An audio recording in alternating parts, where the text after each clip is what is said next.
My name is Madhav Kamat, born in Vasco and working in Vasco. And I've been practicing here since 1985, almost close to 40 years. We are based here in Vasco and we work as a firm of Madhav Kamat and Associates. And we have been working and doing projects all over the Goa and outside Goa as well. And with the firm of Mohidin Homes and Properties, we have been working for about 10 years now.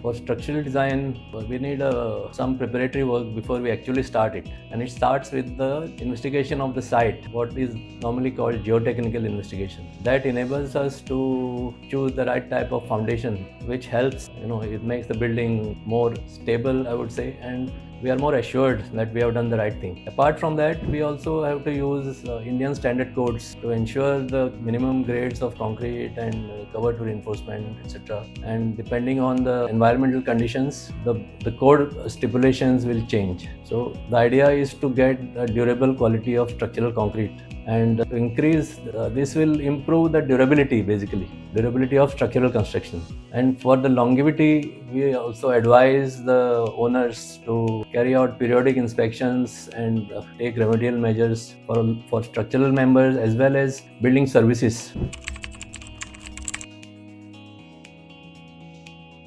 The current approach for sustainability of design is to reduce the carbon footprint of the building. This is achieved by using materials which have a lower carbon footprint. The largest consumed products in industry, in the construction, civil construction, is cement and steel, which have a large carbon footprint. For cement, we can reduce the carbon footprint by using or blending with waste material which comes out of either thermal power plants, that is what is called fly ash, or what comes out of the steel blast furnaces, which is called ground granulated blast furnace slag, in short GGBS. So these things are blended with cement to the extent of almost 50% or higher. So they help in reducing the carbon footprint of the concrete. For the steel that is consumed, we use reduced amount of steel by going for a higher strength steel. We also use low density masonry units which make the building lighter,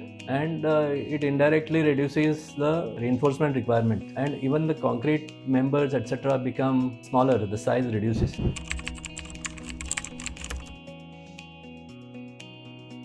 To enable a proper or a good quality structural design which blends with the architectural requirements, we have to be acting or coordinating with the architects right from the initial design stage. So there is a back and forth interaction between the architects, engineer and the owners as well, so that eventually we achieve objectives of architectural design without sacrificing the structural design quality or structural safety.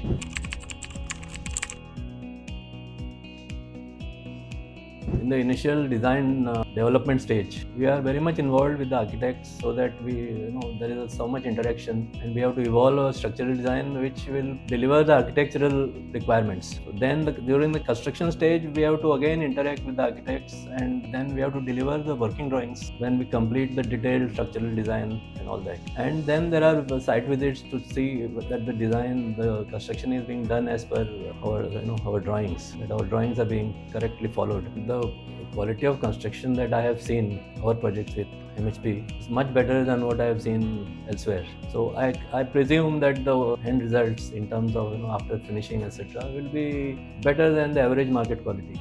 I can definitely say that structural quality is second to none.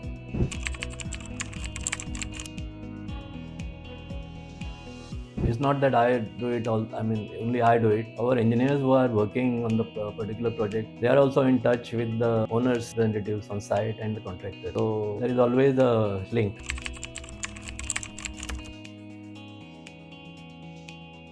Decide what you like best. So you have to do what you like, and you have to like what you do. See, that is all I can say.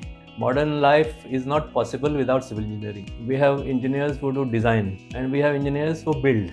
The two can't work in isolation. Those who design should know the requirements of those who build, and those who build should also have some understanding of the design process. So my advice to a young engineer would be, if possible, try to take experience in both the fields and choose what suits your temperament.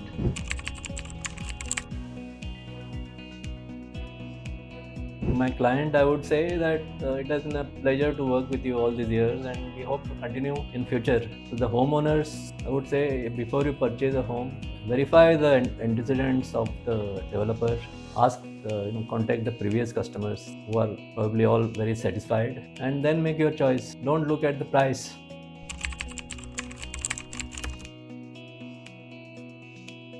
Oh, we have a very good working relationship with Mohidin Homes and Properties. There's a total trust between us and the director of the company, and we always hold frequent meetings. Project team, that is the owner, the architect, then we, and the contractors. See, these four make the project team, and everybody has to work in harmony to make the project a success. So we have been doing it all these years, and I think we have done a pretty good job. Let me say one thing about Mr. Awes. He not only wants good architecture, but he also wants a good structural design.